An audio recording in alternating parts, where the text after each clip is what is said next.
আপনারা দেখছেন শিরোনাম update, powered by Misba agro product, Arambagh, Hooghly. Co-powered by Asha cancer institute, new hospital road, Rampurhat, Birbhum. নমস্কার, আপনারা দেখছেন সংবাদ শিরোনাম। শিরোনাম আপডেট নিয়ে রয়েছে আপনাদের সঙ্গে আমি প্রবীর। রাত পোহালেই 21শে জুলাই, অথচ কিরকম যেন একটা চারিদিকে নিস্তব্ধতা। 21শে জুলাই নিয়ে যেন কোনো উন্মাদনাই নেই কারোর মধ্যে। এই তো গত বছর পর্যন্ত এই 21শে জুলাই মানে একটা বিরাট ব্যাপার, তৃণমূল কংগ্রেসের শহীদ তর্পণ। এবং সেটা শাসক দলে থাকাকালীন শুধু নয়, তার আগে যখন বিরোধী নেত্রী হিসেবে মমতা বন্দ্যোপাধ্যায় ছিলেন তখনও ছিল, যখন তৃণমূল কংগ্রেস গঠিত হয়নি তার আগেও কিন্তু তিনি যখন যুব কংগ্রেস নেতৃত্বে ছিলেন, অর্থাৎ কংগ্রেসে ছিলেন, তখনও কিন্তু এই শহীদ তর্পণটা করতেন মমতা বন্দ্যোপাধ্যায়। সেই 1993 সালের পর থেকে, অর্থাৎ 94 সাল থেকে করে আসছে। আমি যাবো সেই ইতিহাসে, তবে তার আগে বলে রাখি যে এই 21শে জুলাই এই গত বছরেও আমরা দেখেছি ঠিক তার অন্তত কয়েক সপ্তাহ আগে থেকে বিভিন্ন জায়গায় বড় বড় hoarding, banner, poster, cut out, leaflet বিলি হচ্ছে, বাড়ি বাড়িতে সন্ধ্যাবেলা মিছিল হচ্ছে 21শে জুলাইয়ের সমাবেশে যোগদানের জন্য, এবং 21শে জুলাইয়ের সমাবেশকে সফল করবার জন্য বিভিন্ন জায়গায় মঞ্চ বেঁধে পথসভা বা আর একটু বৃহৎ পরিসরে জনসভার সেই আয়োজন চলছে। এবং কোথায় যে ক্যাম্পগুলো সাধারণত যেখানে হয়, সেটা নেতাজি ইন্ডোর স্টেডিয়ামই বলুন, কিংবা তার পাশে এইদিকে যুব ভারতে ক্রীড়াঙ্গন বলুন, বা রাজডাঙ্গার যে স্টেডিয়াম হয়েছে সেখানে, বা সন্তোষপুর স্টেডিয়াম, বিভিন্ন জায়গায় যে সমস্ত জায়গায় থাকতেন মানুষজন, সেই সমস্ত জায়গাতেও কিন্তু রবীন্দ্র ভারতী ওখানে রয়েছে, সেখানেও কিন্তু সবাই চলে আসতেন। বিভিন্ন নেতা এবং মন্ত্রী যারা দায়িত্বপ্রাপ্ত থাকতেন দলের তরফ থেকে, তারা আসতেন, দেখভাল করতেন ক্যাম্প ঠিকঠাক হচ্ছে কিনা, বাঁশ টাস ঠিক মতন বাঁধা হচ্ছে কিনা, তারপরে রান্নার আয়োজন। এবং 21শে জুলাইয়ের ঠিক কদিন আগেই, মানে এই 19শে জুলাই কিংবা 20শে জুলাই, তো একদম ধর্মতলা চত্বর যাকে বলে ঘম ঘম করতো। এই তারা পায়ে হেঁটে তারা চলে আসতেন সভাস্থলে মঞ্চ তৈরির কাজ দেখতে, যারা ওই ক্যাম্পে এসেছেন, যে সমস্ত বহু দূর দূরান্ত থেকে আসা দলের অগণিত কর্মী সমর্থক, তারা চলে আসতেন। সেই অগণিত কর্মী সমর্থকরা বিভিন্ন জায়গায় কলকাতার ওই ধর্মতলা চত্বরে যে সমস্ত দ্রষ্টব্য স্থানগুলি রয়েছে, দর্শনীয় স্থানগুলি রয়েছে, সেই সমস্ত স্থানগুলি তারা সেখানে দেখতে যেতেন। তা এইরকম একটা ভিড় লেগেই থাকতো, এবং সেখানে দেদার খাওয়া দাওয়ার আয়োজন, সেখানে ঘন ঘন যেতেন দায়িত্বপ্রাপ্ত নেতা মন্ত্রীরা, তাদের খাওয়া দাওয়া ঠিক হচ্ছে কিনা, তাদের কোথাও অসুবিধে হচ্ছে কিনা, এবং 21শে জুলাইয়ের ঠিক সময় কিন্তু তারা যেন ধর্মতলার মঞ্চে চলে যায়, ইত্যাদি ইত্যাদি। দূর দূরান্ত মানে হচ্ছে গিয়ে পুরুলিয়া থেকে, বাঁকুড়া থেকে, বিষ্ণুপুর থেকে, এই সমস্ত জায়গা থেকে, এবং কোচবিহার, জলপাইগুড়ি, আলিপুরদুয়ার, পাহাড়, সেইখান থেকে মানুষরা কিন্তু আগেই চলে আসতেন। এবং এই 21শে জুলাইয়ের দিন এবারে যেন কলকাতা প্রায় স্তব্ধ হয়ে যেত, বেলা যত গড়াতো, বিদ্যাসাগর সেতু, হাওড়া ব্রিজ, এগুলো একদম অবরুদ্ধ হয়ে যেত, গাড়ি সেখানে এক চুলো কিন্তু নড়তো না। বিশেষ করে বেলা 1টা-1:30 থেকে এই অবস্থাটা হতো। এরপরে যানজটটা আস্তে আস্তে নামতো সবার শেষ হলে।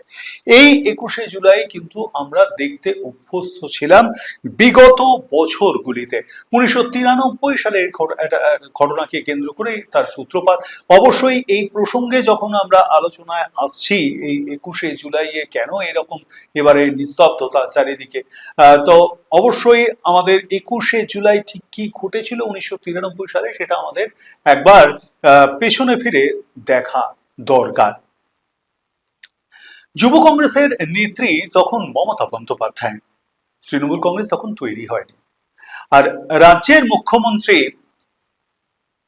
জ্যোতি বসু, বামফ্রন্টের মুখ্যমন্ত্রী, সিপিআইএম নেতা, পলিট ব্যুরোর সদস্য জ্যোতি বসু হচ্ছে সেই সময় মুখ্যমন্ত্রী। এবং সেই সময় একটা অভিযোগ প্রায় বিরোধীরা করতেন যে রিগিং করে চাপা ভোট দিয়ে নির্বাচনে যেতে হয়, যে কারণের জন্য সচিত্র পরিচয়পত্র দাবি তোলেন যুব কংগ্রেস নেত্রী মমতা বন্দ্যোপাধ্যায়। সেই দাবিতেই মহাকরণ অভিযানের ডাক দেওয়া হয়েছিল, এমনটাই জানানো হয়। এবং যথা সময় কিন্তু 5টা জায়গা থেকে মিছিল আসার কথা, সমস্ত কিছুই জানিয়ে দেওয়া হয়েছিল আগে ভাগে, যেরকম প্রেস মিট করা হয় সেইভাবে 5টা জায়গা থেকে যথা সময় সেই মিছিল আসতে শুরু করে। এবং সেই মিছিলে সৌগত রায় যেমন ছিলেন, তেমনি শোভনদেব চট্টোপাধ্যায় ছিলেন, শোভন চট্টোপাধ্যায় ছিলেন, সুদীপ বন্দ্যোপাধ্যায় ছিলেন, মদন মিত্র ছিলেন, জ্যোতিপ্রিয় মল্লিক ছিলেন। তাদের নেতৃত্বে বিভিন্ন জায়গা থেকে এবারে মিছিল আসতে শুরু করে, কিন্তু পুলিশ এই 5টা জায়গাতেই কিন্তু মিছিল ব্যারিকেড দিয়ে আটকে দেয়।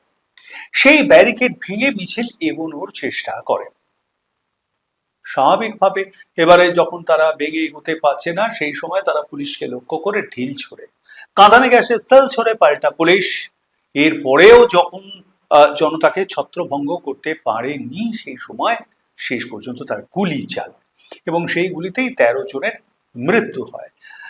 বলা ভালো তারা সবাই যুব কংগ্রেসের। এটা গেল ইতিহাস। যদিও সেই সময়ের যে সমস্ত খবরের কাগজগুলি রয়েছে, সেই সমস্ত খবরের কাগজগুলো কিন্তু এই সচিত্র ভোটার পরিচয়পত্রর দাবি এরকম কোনো কিছু উল্লেখ নেই, পাওয়া যায় না। সেই সমস্ত খবরের কাগজগুলিতে কিন্তু পরিষ্কার বলা হয়েছিল মহাকরণ অবরোধ কর্মসূচির ডাক দেওয়া হয়েছে এবং তার কারণ হচ্ছে গিয়ে এই পশ্চিমবঙ্গের বুকে হয় আইনের শাসন অথবা রাষ্ট্রপতির শাসন, এর দাবিতেই মহাকরণ অবরোধ কর্মসূচির ডাক দেওয়া হয়েছিল। পরবর্তীকালে যদিও এটা কোন সময় থেকে ঠিক এই যে সচিত্র ভোটার পরিচয়পত্র দাবিতেই আন্দোলনের ব্যাপারটা বলা হয় সেটা আমার ঠিক জানা নেই। সেটা এটা ধরে নিতে হবে গত বেশ কয়েক বছর, এটা কিন্তু আজকের নতুন নয়। তা এই 21শে জুলাইয়ের কর্মসূচি সাধারণত হয়ে এসেছে ভিক্টোরিয়া হাউসের সামনে। ভিক্টোরিয়া হাউস মানে সিইএসসি, ক্যালকাটা ইলেকট্রিক সাপ্লাই কর্পোরেশনের যে সদর দপ্তর রয়েছে ধর্মতলার একেবারে মোড়ে, সেই ভিক্টোরিয়া হাউসের সামনে কিন্তু যেখান থেকে সিআর এভিনিউ শুরু হচ্ছে তার সামনেই এই মঞ্চ, ত্রিস্তরীয় এই মঞ্চ দেখার ভিড়। এই 21শে জুলাই ঠিক আগের দিন আমার মনে পড়ে যে সেখানে তৃণমূল কংগ্রেসের সর্বভারতীয় যে সাধারণ সম্পাদক অভিষেক বন্দ্যোপাধ্যায়, তিনিও কিন্তু আগের দিনই চলে আসতেন, ইভেন গত বছরেও এসেছিলেন। সেখানে মঞ্চ ঠিকঠাক হলো কিনা, ঠিকঠাক বাঁধার কাজ কোথায় কি হবে না হবে ইত্যাদি ইত্যাদি, একবারে যাকে বলা হয় শেষবারের মতন ফিনিশিং টাচ দিতে, দেখে নিতে যে সব ঠিকঠাক মতন হচ্ছে কিনা। ত্রিস্তরীয় মঞ্চ হতো, একদিকে শহীদ পরিবার থাকতো এবং একদিকে বিভিন্ন অতিথিরা থাকতেন এবং আর একদিকে দলের যারা নেতৃবৃন্দ তারা থাকতেন। পুরো সভার কাজ কিন্তু নিজে হাতে করে দেখভাল, কার পর কে বক্তব্য রাখবেন ইত্যাদি সমস্ত কিছুটাই মমতা বন্দ্যোপাধ্যায় করতেন। এইবারে কিন্তু বিষয়টা একেবারেই আলাদা, এটা কিন্তু অন্যথা হয়নি কোনোদিন 1998 সালে দল তৈরির পর থেকে। এবারের বিষয়টা কিন্তু একেবারে আলাদা হয়ে গেছে। কেন আলাদা? না, কে আসল তৃণমূল এইটা নিয়েই যখন দ্বন্দ্ব, ঠিক সেই সময় এই 21শে জুলাইও কে করবে এইটা নিয়েও কিন্তু দ্বন্দ্ব। এইটা তো হঠাৎ করে কয়েক সপ্তাহ আগে থেকে শুরু হয়নি যে কে আসল কে নকল।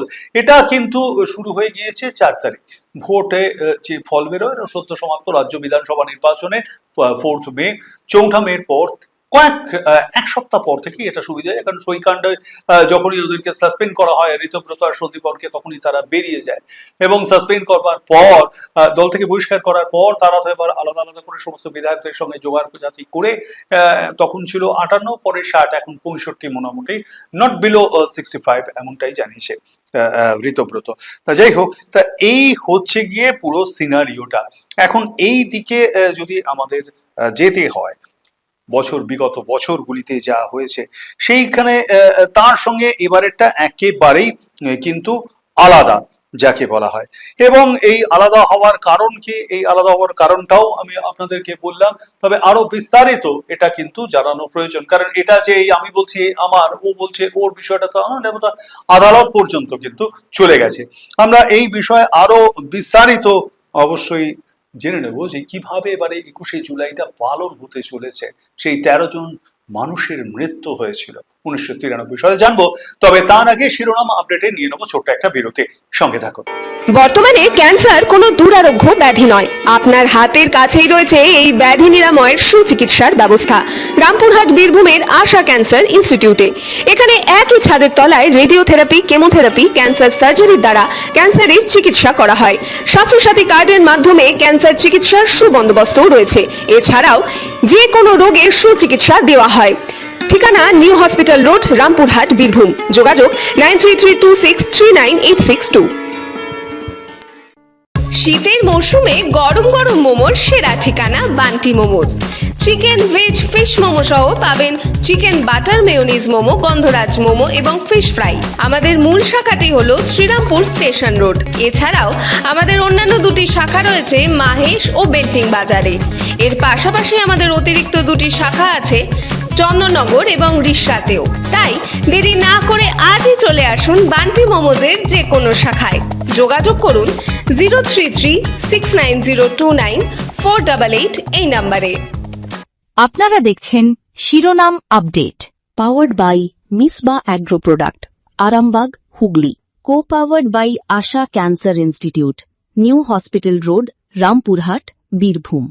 সদ্য সমাপ্ত রাজ্য বিধানসভা নির্বাচনের ফল বেরোনোর পর দল যখন হেরে গেল, ধরাশায়ী হলো, তখনই কিন্তু শুরু হয়ে গেল ডামাডোল।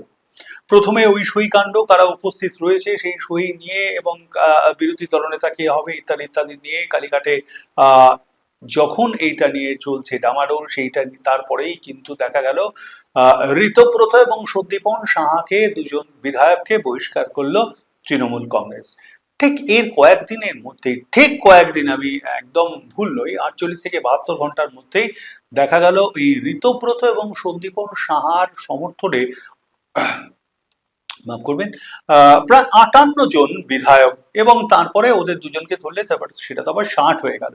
এবং তারা তখন দাবি করতে থাকলো যে তারাই আসল তৃণমূল কংগ্রেস, এবং তারা সমস্ত সই সম্বলিত চিঠি যখন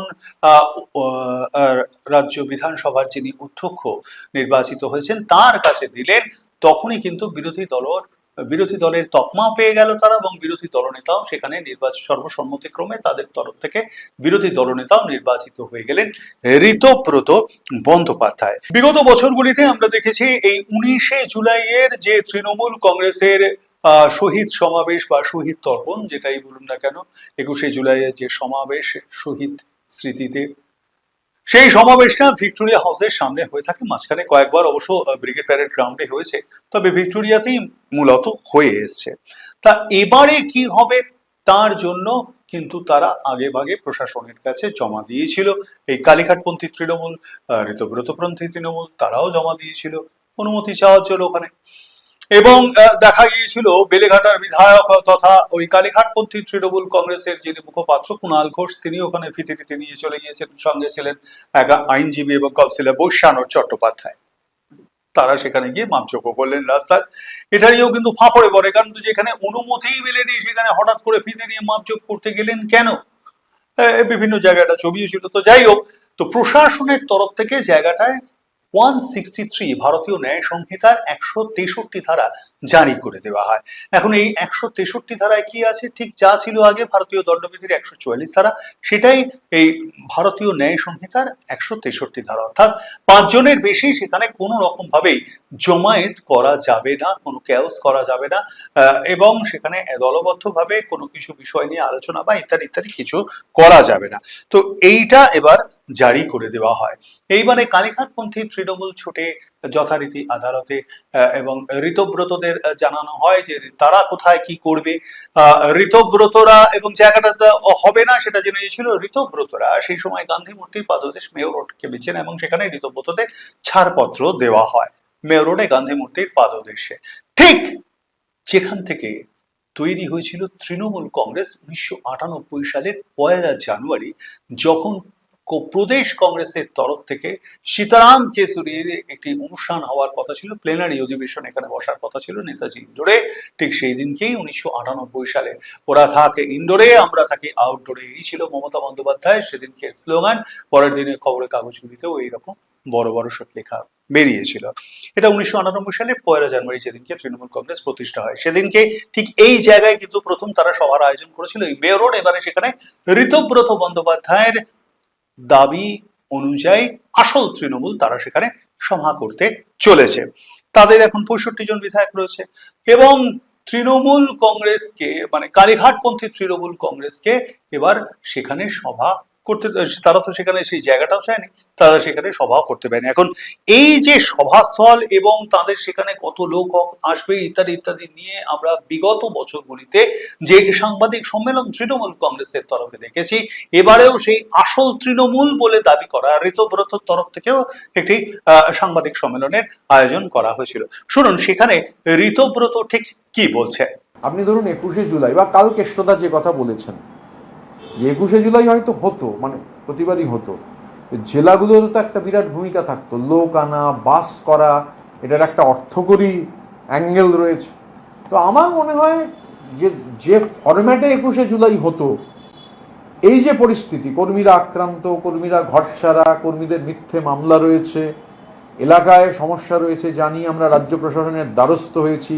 আমরা এর মধ্যে এলাকা ভিত্তিক তালিকা দেবো, মানে বিধায়কদের এলাকায় আমাদের নিরপরাধ কর্মীরা যারা ঘরছাড়া, সে তালিকা।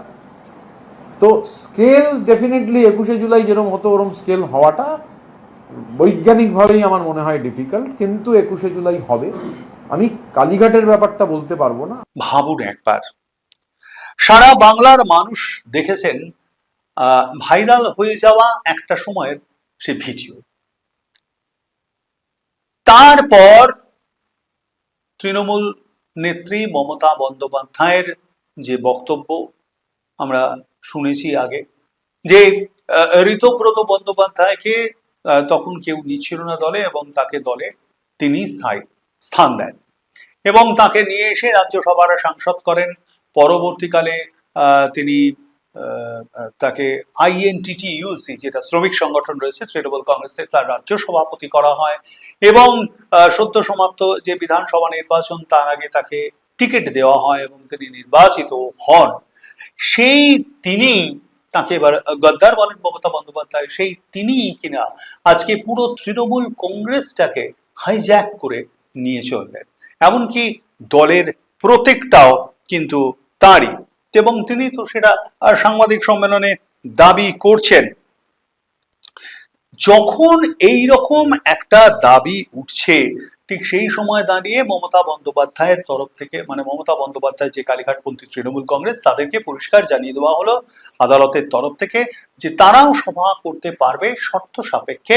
তবে তারা সভা করবে কোথায় না, বিড়লা তারা মণ্ডল, বিড়লা প্ল্যানেটোরিয়ামের সামনে তারা সেখানে সভা করতে পারবে। শর্ত কি, দুপুর 12টা থেকে বিকেল 3টে পর্যন্ত তারা সভা করতে পারবে। 2,500 থেকে 3,000 জমায়েত, তার বেশি কিন্তু নয়। সম্পূর্ণ শান্তিপূর্ণভাবে সমাবেশ করতে হবে, এমনটাও কিন্তু জানানো হয়েছে, একদম পরিষ্কার আদালতের তরফ থেকে জানিয়ে দেওয়া হয়েছে। এই প্রেক্ষিতে তৃণমূল নেত্রী মমতা বন্দ্যোপাধ্যায় তিনি কি বলছেন শুনুন। আমি শুনেছি এমনকি শহীদ পরিবারগুলোকে 21শে জুলাইয়ের যারা ছিলেন, পুলিশ থেকে ফোন করে বলা হতো বিজেপির দিকে যাও, বিজেপি স্পন্সর বালিশের দিকে যাও, বালিশ পালিশ করতে যাও। তাদের আবার অনেক টাকার উপহারও দেওয়া হবে। আমি বলি, আমরা তো খুব ক্ষুদ্র দল, আমরা 40 বছর ধরে এই পরিবারগুলোকে চাকরি থেকে শুরু করে যতটুকু আমাদের সাহায্য করা, যেদিন ঘটনা ঘটেছিল সেদিন আমাদের কোনো ক্ষমতা ছিল না। আমি জানি পুলিশ অনেক জায়গায় বলছে যাবেন না, যাবেন না, যাবেন না, আটকে দেবো, আটকে দেবো, আটকে দেবো। আমি প্রশাসনকে বলবো, নিজের মতো নিরপেক্ষ থাকুন। এক পক্ষ হতে গিয়ে মনে রাখবেন জীবনটা অনেক দিনের। দিল্লি টলমল হলেও এখানে কিন্তু ঢলমল হয়ে যাবে, এবং যারা আজও যাচ্ছে তারা কিন্তু আমাদের সাথে গোপনে গোপনে যোগাযোগও রাখছে। কেউ ভয় সহ্য করতে পারে, কেউ পারে না, এটা তাদের ব্যাপার। কেউ আত্মরক্ষা করতে পারে, কেউ পারে না। আমরা মাথা নিচু করে চলি না বলে আমাদের ফেস করতে হচ্ছে। তিল তিল করে যে দলটা একদিন তৈরি করেছিলেন তিনি, আজকে সেই দলেই ব্রাত্য মমতা বন্দ্যোপাধ্যায়। আজকে সেখানেই চ্যালেঞ্জ জানাচ্ছে তাকে। তিনি যাকে নিয়ে এসেছিলেন একটা সময়, সেই ঋতব্রত বন্দ্যোপাধ্যায়। আর কারা রয়েছেন সঙ্গে? পারিষদবর্গ, একটু নামগুলো না বললেই নয়। আখরুজ্জামান, ফিরহাদ হাকিম, দীর্ঘ সময় মমতা বন্দ্যোপাধ্যায়ের সঙ্গে অরূপ বিশ্বাস, পুরো টালিগঞ্জকে তিনি দেখতেন। এই অরূপ বিশ্বাস, তিনিও দীর্ঘদিনের সঙ্গে মমতা বন্দ্যোপাধ্যায়। জাভেদ আহমেদ খান দীর্ঘদিন ধরে মমতা বন্দ্যোপাধ্যায়ের সঙ্গে আন্দোলনে রয়েছেন, তিনিও কিন্তু এই মমতা বন্দ্যোপাধ্যায়ের সঙ্গী। চন্দ্রিমা ভট্টাচার্য, মমতা বন্দ্যোপাধ্যায়ের ছায়া সঙ্গী বলা যেতে পারে। আরো একজন মমতা বন্দ্যোপাধ্যায়ের ছায়া সঙ্গী মদন মিত্র, আজ নয় দীর্ঘদিন, এবং তিনি কোথাও দল বদলু হননি। তার বিরুদ্ধে বিস্তর অভিযোগ এসেছিল সুদীপ বন্দ্যোপাধ্যায়ের বিরুদ্ধেও। তিনিও কিন্তু দল বদলু হয়ে চলে গিয়েছিলেন, আবার ফিরে এসেছেন, এখন আবার নতুন একটা দল সেখানে যোগ দিয়েছেন। তা এই হচ্ছে গিয়ে টিম ঋতব্রত। জ্যোতিপ্রিয় মল্লিক, রাজ্যের প্রাক্তন মন্ত্রী, চন্দ্রিমার নাম তো আমি আগেই বললাম। মদন মিত্র একদম শেষ মুহূর্তে তিনি কিন্তু চলে গিয়েছেন ঋতব্রতর তৃণমূলে। দেবাশিস কুমার, তিনিও কিন্তু আজ ঋতব্রতর তৃণমূলে। তো এখন এই যখন একটা অবস্থা, সেই অবস্থায় আমি যেটা একদম শুরুতে বলেছিলাম যে দলের যে সমস্ত এই ফ্ল্যাগ লাগানো, ফেস্টুন লাগানো, যে বিভিন্ন জায়গায় তোরণ তৈরি হতো দেখতাম, এবং আজকে থেকেই সেই তোরণগুলি মানে সব সাজানো গোজানো হয়ে যেত মঞ্চগুলো। দূর দূরান্ত থেকে বাসে করে লোকজন আসবেন। হাওড়া স্টেশন, শিয়ালদা স্টেশন এবং কলকাতা স্টেশন, এই তিনটি স্টেশন রয়েছে আমাদের। এই স্টেশনগুলিতে সেখানে কিন্তু ওই ক্যাম্প করা হতো এবং সেখানে তাদের জল খাবার, দুপুরের লাঞ্চ ইত্যাদি ইত্যাদি সব আয়োজন করা হতো। এইবারে তাহলে কিন্তু সেই জায়গাগুলো থাকছে না। এবার সেই তদারকি কে করবে এইগুলোর? এবারেও কিন্তু সমাবেশ হচ্ছে না যে তা নয়, তাও হচ্ছে। এবং বলে রাখি, কংগ্রেস তারাও কিন্তু এই সভা করার অনুমতি পেয়েছে। তারা শহীদ মিনারের সামনে তারা সমাবেশ করবে। তারা বাইরে বেরিয়ে এসছে এবারে, অন্যান্যবার বিধান ভবন এবং তার সংলগ্ন অঞ্চলেই করে থাকে। এই ঠিক পরিস্থিতিতে কর্মী সমর্থকরা তারা কিন্তু দোদুল্যমান। তারা এবারে পড়েছেন মহা ফাঁপড়ে। তারা এবারে কোন দিকে যাবেন, এটা তো একটা ব্যাপার। এবং সব থেকে বড় ব্যাপার এই যে এই সময়টায় এই যে দলের যে পতাকা লাগানো, কাট আউট লাগানো, ফেস্টুন লাগানো, সংগঠিত করা মিছিল ইত্যাদি ইত্যাদি যে বিষয়গুলো থাকে, দলের কর্মী সমর্থকরা, এছাড়া নিচের তলার কর্মী সমর্থকরাই এসবগুলো সাধারণত করে থাকেন। তাদেরও এই জায়গায় দাঁড়িয়ে দোদুল্যমান। এমনিতেই ওই ভিক্টোরিয়া হাউসের সামনে সভা হচ্ছে না, তবে তার আগে থেকে কিন্তু মমতা বন্দ্যোপাধ্যায়ের নেতৃত্বাধীন তৃণমূল কংগ্রেস, যেটা তারা কিন্তু প্রচার শুরু করে দিয়েছিল যে কলকাতা চলো 21শে জুলাই, কারণ তখনও তো সভাস্থল ঠিক হয়নি। পরবর্তীকালে সেই সভাস্থল আদালত ঠিক করে দেয় এবং তারপরেই কিন্তু সেটা বিড়লা তারামণ্ডলের সামনে সেটা হয়ে থাকে এবং আদালতের নির্দেশে, এবং সেখানে জমায়েত কিন্তু 2,500 থেকে 3,000। অর্থাৎ সেই নেতা নেত্রী কাউন্সিলর কারা কারা থাকবে উপস্থিত সেটাও একটা ব্যাপার। বিধায়ক এই মুহূর্তে নেই, দলের সাংসদ অল্প গুটি কয়েক মাত্র আছেন, কারণ 20 জনই তো অন্যদিকে চলে গেছেন, আরো কয়েকজন যাবো করছেন লোকসভায় যারা রয়েছেন। রাজ্যসভায় সেখানেও কিন্তু ভাঙন হয়েছে, সেখানেও কিন্তু ভাঙন ধরেছে, সেখানেও কিন্তু বেশ কয়েকজন তারা বেরিয়ে গেছে। ঠিক এই অবস্থায় দলের কর্মী সমর্থকরা তারাও কিন্তু ভ্রান্ত একদম। কোন জায়গায় যাবেন? ঋতব্রত পন্থী তৃণমূলে যদি যেতে হয় তাহলে তাকে উপস্থিত থাকতে হবে অবশ্যই এই জায়গায়। আর মেয়র রোডে, যেখান থেকে তৃণমূল তৈরি হয়েছিল, আর কালীঘাটপন্থী তৃণমূল, অর্থাৎ যার নেতৃত্বে তৃণমূল নেত্রী মমতা বন্দ্যোপাধ্যায় স্বয়ং, সেই তৃণমূলের যে সমাবেশ সেটি কিন্তু তারামণ্ডলে, যদিও সেখানে বেঁধে দিয়েছে আদালতের তরফ থেকে 2,500 থেকে 3,000-এর বেশি জনবল, কোনো রকম ভাবেই জমায়েত করা যাবে না। এখন এইটা দেখার কর্মী সমর্থকরা কোন দিকে যান। কর্মী সমর্থকরা কি সত্যি মমতা বন্দ্যোপাধ্যায়কেই নেত্রী হিসেবে মেনে নেন? কারণ যারা দল বদলু হয়েছেন তারা হয়তো বিভিন্ন কারণে তারা গিয়েছেন অন্য দলে। তার তো সবকিছুর পিছনে একটা কারণ থাকে, হঠাৎ করে তারা অন্য দলেই বা চলে গেলেন কেন? তাহলে সেই কারণে যদি গিয়ে থাকেন, কর্মী সমর্থকরা কোন দিকে যাবেন? তারা কি মমতা বন্দ্যোপাধ্যায়কে চেনেন, না তারা অন্য কারণটা কি তারাও সেই কারণ বলেই মনে করেন? এখানে কিন্তু লুকিয়ে রয়েছে রহস্য, তাই নয় কি? কেমন লাগলো অবশ্যই কমেন্টে মতামত জানাবেন কমেন্ট বক্সে, আর লাইক শেয়ার সাবস্ক্রাইব করতে ভুলবেন না। শিরোনাম আপডেট আছে এই পর্যন্তই, দেখতে থাকুন সংবাদ শিরোনাম। নমস্কার। আপনারা দেখছেন শিরোনাম update, powered by Misba agro product, Arambagh, Hooghly.